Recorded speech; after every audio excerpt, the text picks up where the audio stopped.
On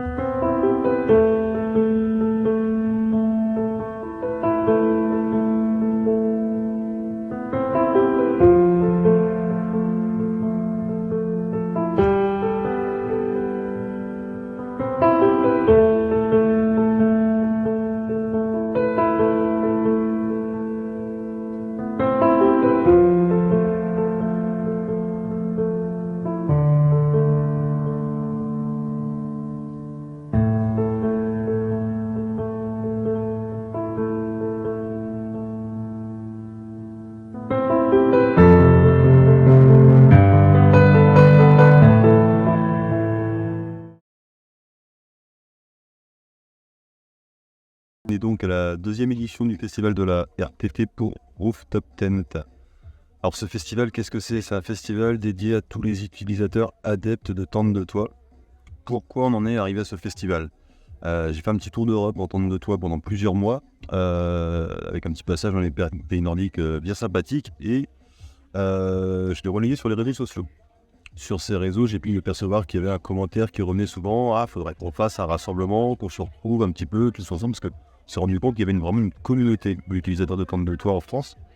Et donc, bon, le commentaire, une fois, 2 fois, 10 fois, 15 fois, je me suis dit, non, il y a vraiment du monde en France qui utilise des tentes de toit, on a un petit peu les oubliés actuellement, et ce serait sympa effectivement de se retrouver, parce que c'est toujours sympa d'échanger. Alors du coup, on cherche un point au niveau de la France, voilà, et sur les réseaux sociaux, on sonde sur un groupe Facebook, le camping éco-alternatif à Uriel, géré par Sébastien Humanité, semblait correspondre à nos besoins. Donc du coup, là, c'est le week-end qui a suivi, direction Muriel, le camping, rencontre avec Sébastien Humanité, ça a matché tout de suite. Et c'est des banques parties pour la première édition. Après, on préparait la billetterie en ligne, ce genre de choses, un petit peu de communication. Et on voyait que ça s'inscrivait quand même bien. Donc bon, quitte à faire ça, peut-être un petit groupe de musique, puis 2 ou 3. C'est ce qu'on appelle l'année dernière. Faudra manger aussi des food trucks. Donc en fait, on est passé de ce qu'on pensait préparer un rassemblement, mais on est arrivé en fin de compte sur un festival. Et donc là, c'était l'année dernière la naissance en fait du festival de la RTT. Donc c'était assez sympathique. Et un festival qui a beaucoup plu, de très bonnes retombées derrière, de très bons échos, que ce soit côté exposants, festivaliers et visiteurs. Et du coup, on s'est dit, hop, l'année prochaine, on remet ça, toujours au même endroit, pour le moment, parce que bon, voilà, il y a certaines choses à respecter, une capacité d'accueil, ce genre de choses, mais là, pour cette année, ça pouvait encore passer. Donc, très positif, et cette année, un partenariat avec Dacia France, qui a souhaité nous soutenir, nous aider, nous accompagner pour cette émission. Donc, très belle aventure. Ça évoque l'aventure. L'aventure? Tout à fait. Quoi d'autre? La liberté. La liberté? C'est ça que vous recherchez? Moi, je recherche l'aventure, la liberté et des endroits un peu moins peuplés. Un peu moins peuplés? D'accord. Et vous y arrivez? Oui, j'y arrive, oui. D'accord. On en fait pas mal en Espagne.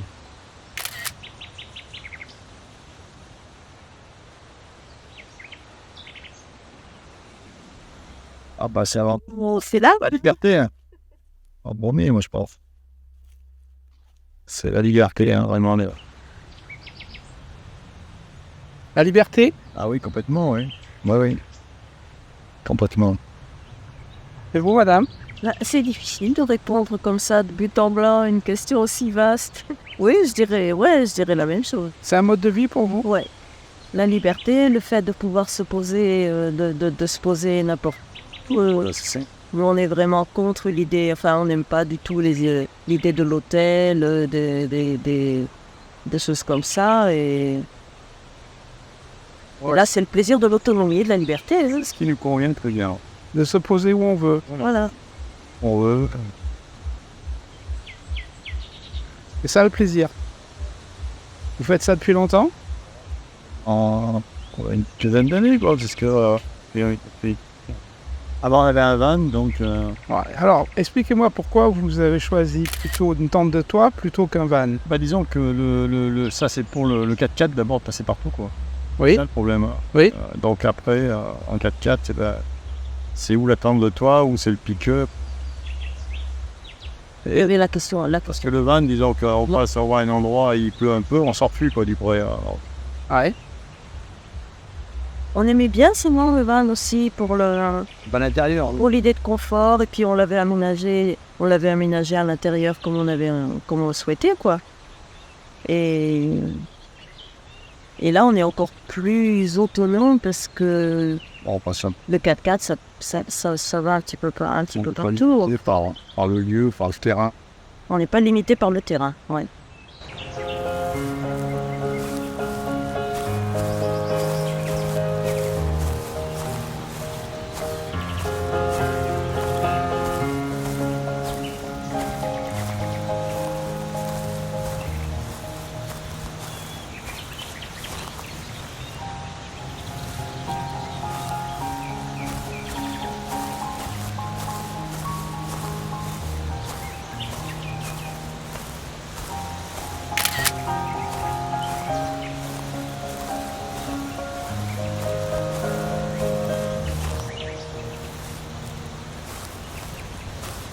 Alors, la van life, c'est donc le mot un petit peu à la mode, qui s'est développé, donc la van life s'est développée depuis quelques années quand même énormément.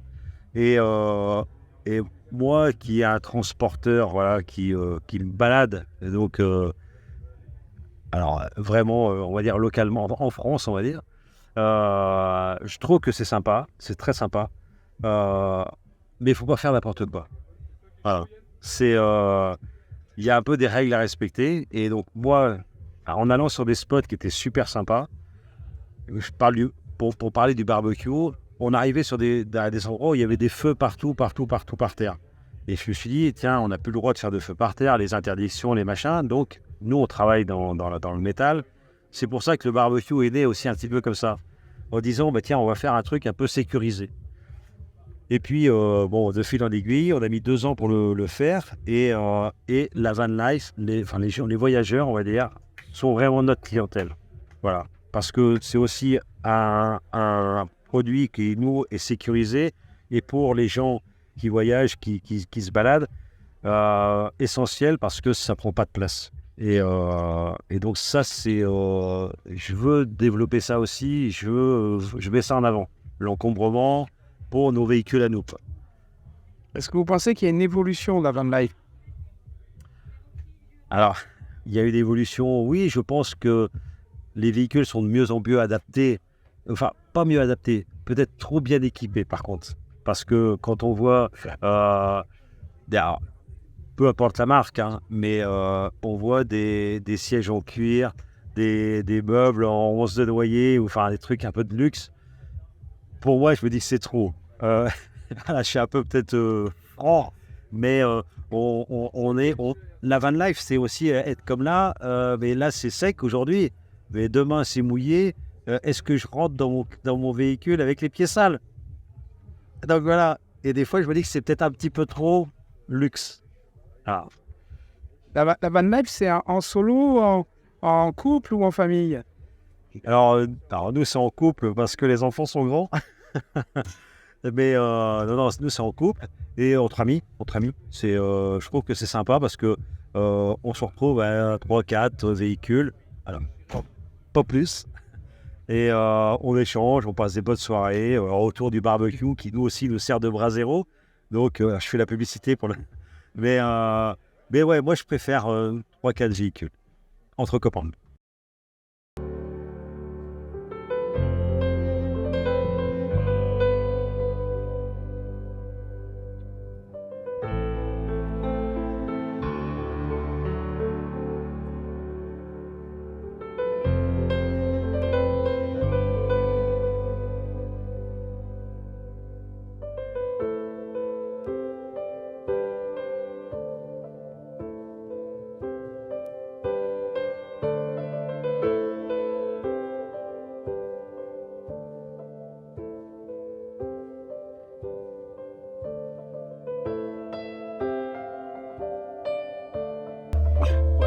Je la mets haut, comme ça, elle est à l'écart. Voilà. Aïe, aïe, aïe. Alors, que représente pour vous la van life? C'est une bonne question, ça fait 3 mois qu'on fait le tour. La liberté. La liberté, on est allé où on veut. On a fait les campings qu'on a vus, qu'on voulait faire, on a fait un peu de tout. Et c'est complètement la liberté d'aller n'importe où. C'est ça le grand principe pour nous. Oui. Voilà quoi. c'est ce que j'ai.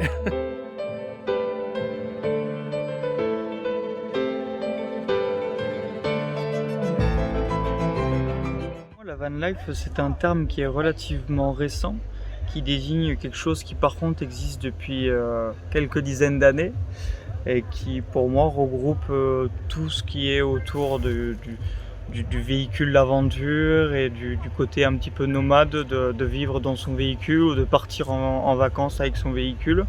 Alors c'est vrai qu'on les boycotte un peu, mais je crois que ça va du camping-car à la tente, même au vélo avec la tente, tout ça. Enfin bon, ça rentre peut-être pas dans la van life, mais moi je pense que c'est un peu quand même dans le même esprit, même si on a tous nos façons différentes de voyager, quoi. Après bon, c'est un terme un petit peu récent quand même, je pense, qui a été découvert avec le Covid et tout le monde a eu un petit peu envie de partir à l'aventure au volant de son véhicule, soit dédié ou son véhicule de tous les jours. Je pense que ça regroupe un peu tout ça.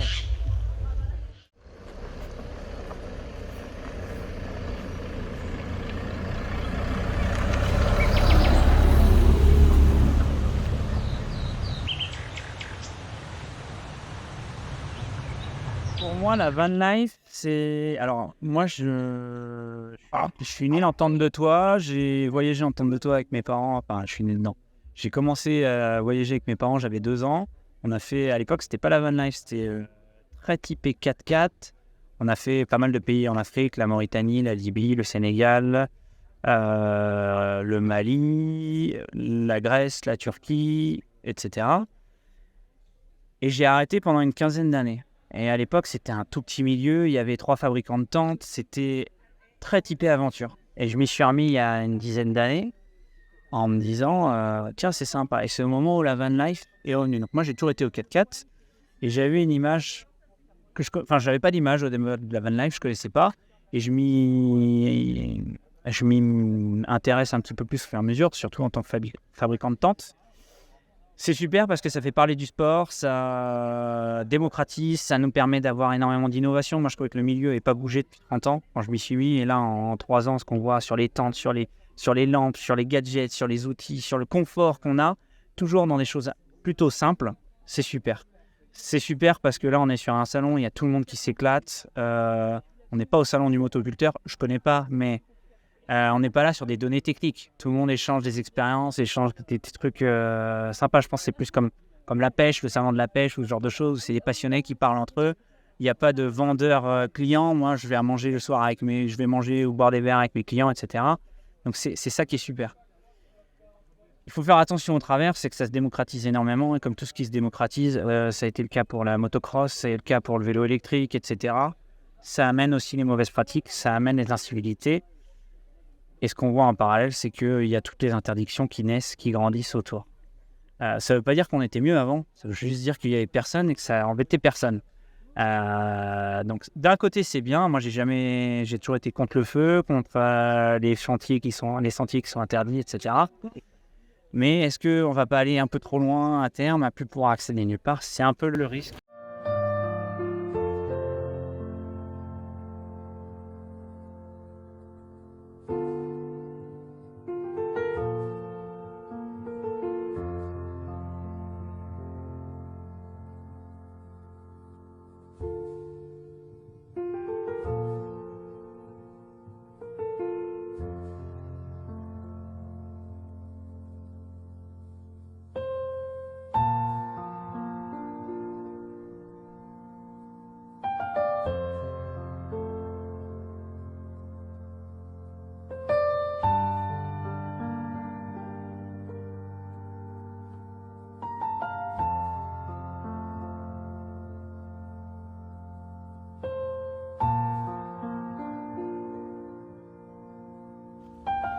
Ah, pourquoi? Parce qu'on a toujours adoré ça.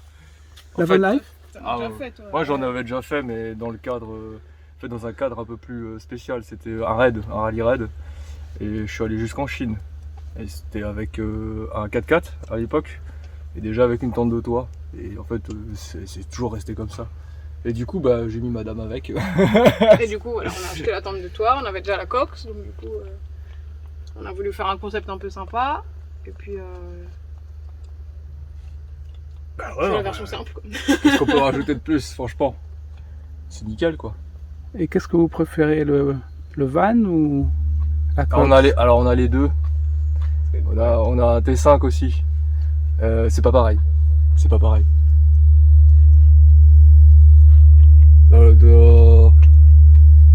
Là, avec la tente de toit, c'est vraiment des week-ends.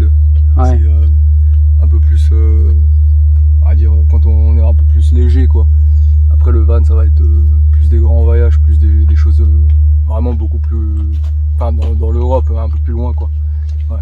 Donc non, c'est deux concepts différents quand même, mais tout aussi bien. D'accord. Vous pouvez choisir. C'est ça.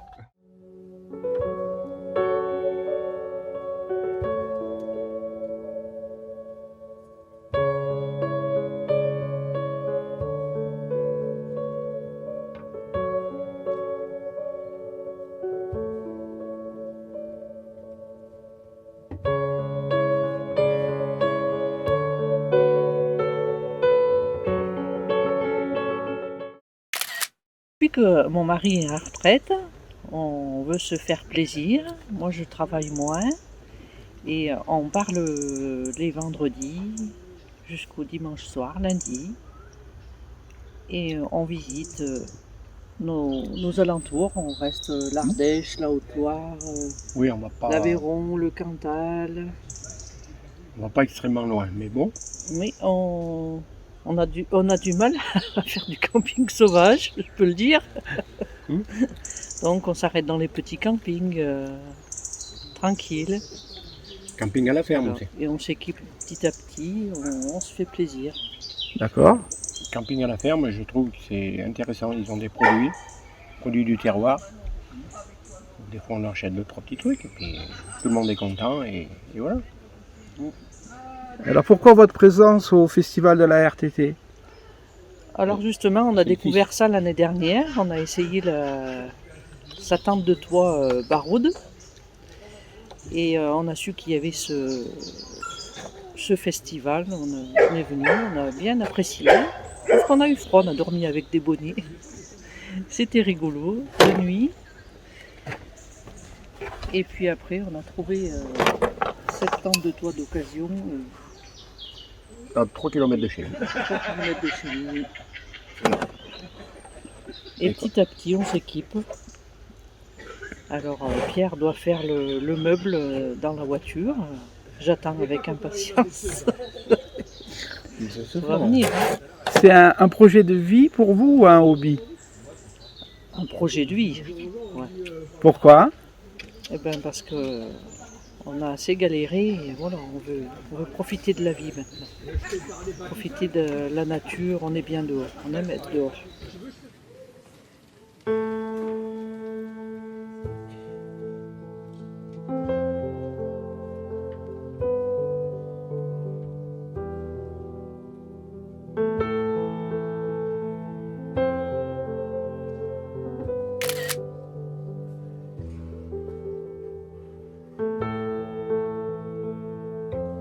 Pour nous, la van life, c'est la liberté, le choix de changer de point de vue tous les jours, ou presque.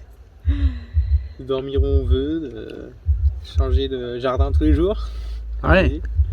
Et puis aussi de faire attention à l'énergie qu'on consomme, parce qu'on est obligé de voyager avec peu d'eau, peu d'électricité, et on s'arrange pour adapter nos consommations vis-à-vis de ça. Vivre avec le minimum possible en ressources. Et c'est là qu'on se rend compte que parfois, plus on a, plus on consomme. Donc, et alors qu'on peut faire avec moins. Donc ça, c'est une bonne partie de la van life qu'on approuve. Et puis le fait de, je sais pas, si on part en vacances dans le sud alors qu'on habite dans le nord, généralement on trace en un jour et puis on a traversé la France mais on n'a rien vu, on a vu que de l'autoroute. Nous on fait ça mais on met 2 semaines à faire l'aller-retour et puis on voit du paysage. On rentabilise le trajet. Exactement, on rentabilise le trajet. C'est un mode de vie pour vous? Non, c'est un mode de vacances. Et de week-end. Et de week-end, voilà. de vie, je pense que le véhicule serait pas adapté. On n'a pas de chauffage, etc. Ça peut être un peu dur à l'année quand même. Ouais. Mais pour les vacances, il est adapté. Alors, est-ce que tu peux nous parler de ton véhicule? Ouais. Qu'est-ce que c'est? C'est un Iveco Daily en boîte auto, 160 chevaux, 3,5 tonnes de PTAC. Donc on peut beaucoup charger quand même à l'intérieur. Et puis il y a une galerie avec une tente de toit et une terrasse bois. Tout à fait en haut. Exactement. Donc on a la galerie, la terrasse et la tente fixée sur le véhicule.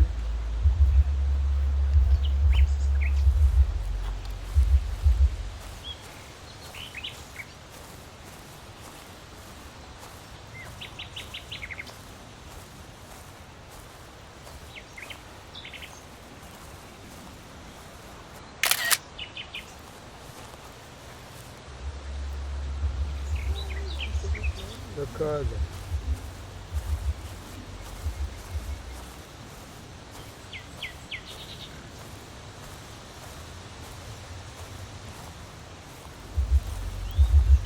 La consommation? 10 litres au 100 en diesel avec de l'AdBlue. Oui. Donc c'est vrai que ça boit un peu, mais c'est en propulsion, donc c'est normal.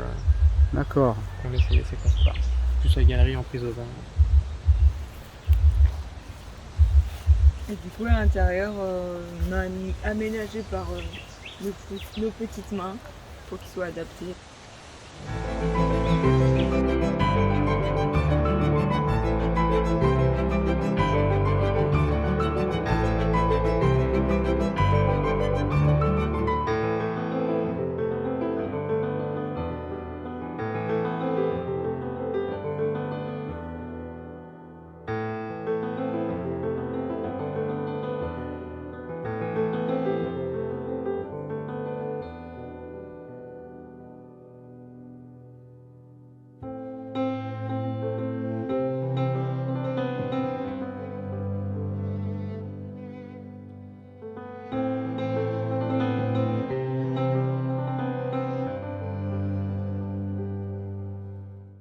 Alors, dans un premier temps, en fait, moi, je n'utilise pas du tout ce terme de van life.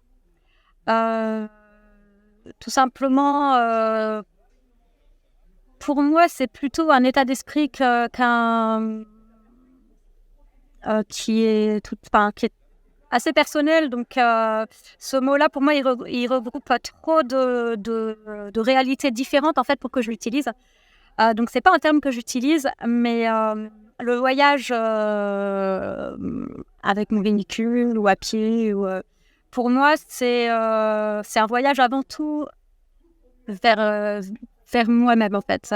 C'est une manière d'aller à la rencontre de qui je suis, de moi dans un premier temps, et ensuite des autres. Les rencontres, l'humain, c'est vraiment ce qui me passionne dans ces déplacements. Et ensuite, moi, je suis très sensible aussi à tout mon environnement, que ce soit la nature, que ce soit un environnement urbain. Je m'imprègne beaucoup, en fait. J'interagis, mon humeur, mon état d'esprit interagit beaucoup avec mon environnement. Donc voilà, en fonction de comment je me sens à un moment donné, je vais avoir envie de plutôt être dans un environnement urbain, de rencontrer beaucoup de gens, ou alors au contraire d'être isolé dans la nature, ou de rencontrer des gens aussi dans la nature, ça peut arriver aussi, mais c'est très chouette. Voilà, pour moi, c'est avant tout un voyage intérieur, un voyage vers une forme d'intériorité et dans un second temps, en fait, la découverte du monde. Je me souviens quand j'ai commencé à voyager, quand j'étais plus jeune, beaucoup de personnes me disaient, mais tu sais, tu vas emmener avec toi tes problèmes. Hein. Ça sert à rien d'aller loin parce que tes problèmes, ils vont venir avec toi. Et je suis partie quand même parce que j'avais ce besoin de partir, d'avoir aussi une forme de stimulation, de cette interaction avec mon environnement. Ça me crée une stimulation qui m'est nécessaire. Et en fait, oui, bien sûr, j'ai emmené mes problèmes et c'est pas ça le problème finalement. Ça n'avait pas du tout été un problème justement, mais au contraire, j'ai appris sur moi et j'ai pu finalement aborder les problèmes que je pouvais avoir sous un angle complètement différent et toujours enrichissant. Et la confrontation à la différence, que ce soit en termes d'environnement ou de rencontres humaines, ça a été pour moi très très très enrichissant et très important pour ma vie. Ensuite, j'ai pendant longtemps plus du tout voyagé. Je suis restée dans un secteur très très restreint et j'ai un peu voyagé dans ma tête à ce moment-là. Mais je pense que mes voyages intérieurs m'ont permis de supporter cette sédentarité un petit peu forcée. Et aujourd'hui, je renoue avec ce besoin en fait de partir, d'aller ailleurs, de voir autre chose. Et effectivement, oui, je suis toujours avec moi-même, mais en même temps, voilà, c'est un enrichissement et quelque chose de très très important pour moi d'aller voilà, à la rencontre de moi, des autres et de mon environnement.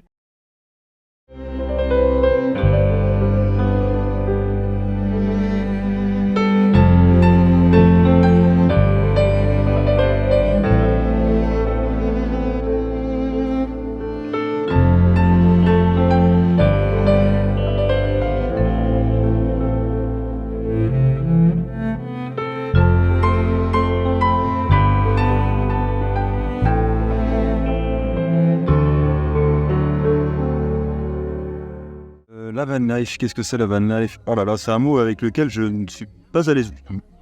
Parce que ça veut un peu dire tout et rien, j'ai l'impression. Chacun sa vision de la van life, chacun sa définition plutôt de la van life. Et j'ai l'impression que c'est une case dans laquelle on essaie de tous nous mettre, parce que voilà, c'est l'usage à l'heure actuelle, il faut tous nous mettre dans des cases. J'essaie de m'en éloigner le plus possible de ce mot-là, parce que pour moi, aujourd'hui, ça ne veut plus rien dire la van life. Me dire, on parle de van life, camping-car, en van, en prendre de toi, bientôt en vélo, on parlera de van life aussi. Non, je pense que c'est bon, là. Ce mot-là, on l'a assez entendu. Il faudra peut-être recentrer un peu les choses, revenir vers un peu plus de simplicité, mais arrêter de chercher des mots pour que ça rentre bien dans les magazines. C'est pas...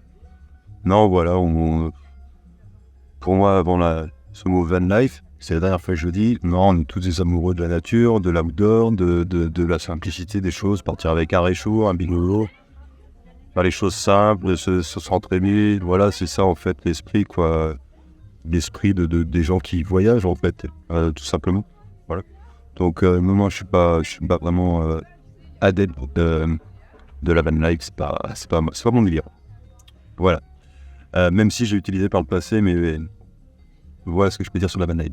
Après, mon prochain projet perso, donc là, ouais, on a parlé festival, d'une part, et il y a aussi les projets à venir. Dans le projet Route vers l'Alaska, -6, bivouac pour tous. Alors, qu'est-ce que c'est ce projet?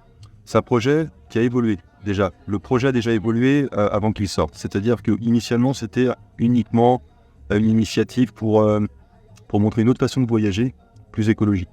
C'est-à-dire d'équiper un tricycle d'une tente de toile. Donc, voyager avec une solution de couchage sans moteur électrique, sans moteur thermique, pour donc pouvoir montrer qu'il y a d'autres possibilités. Aujourd'hui, on voit que la Terre est brûle de partout, le monde, c'est catastrophique. Donc, faut pas être radical non plus, comme dire, faut faire comme ça uniquement. Non. D'ailleurs, dans cette préparation, j'ai pris quelques stops, quelques petites claques pédagogiques, comme on appelle ça, dans les commentaires, mais qui étaient très pertinents.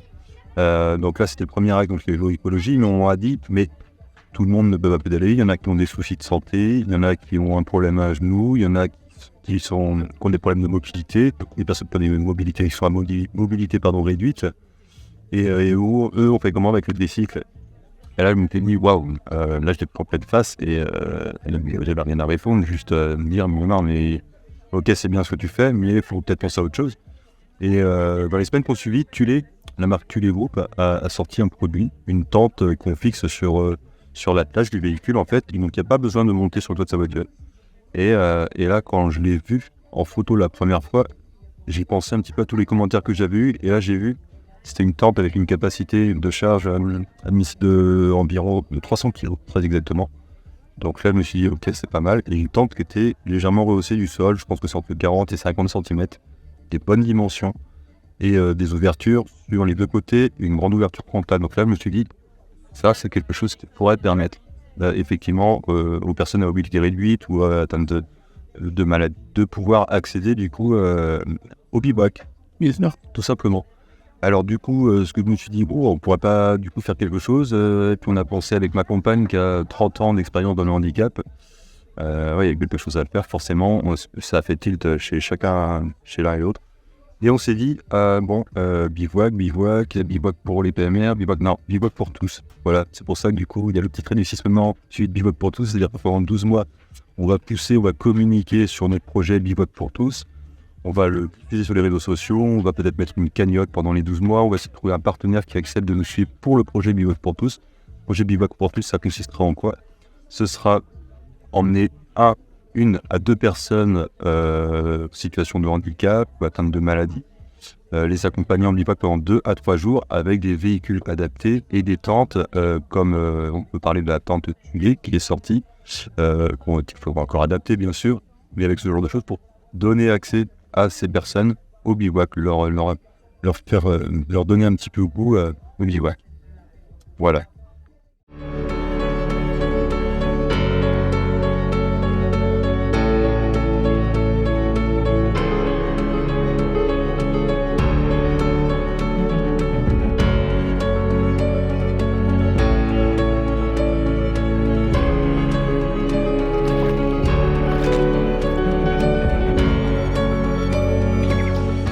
Alors, que représente pour toi la van life, Elisabeth? Le van life, c'est le bonheur. C'est le bonheur d'être enfant et faire ce qu'on veut. Et voilà.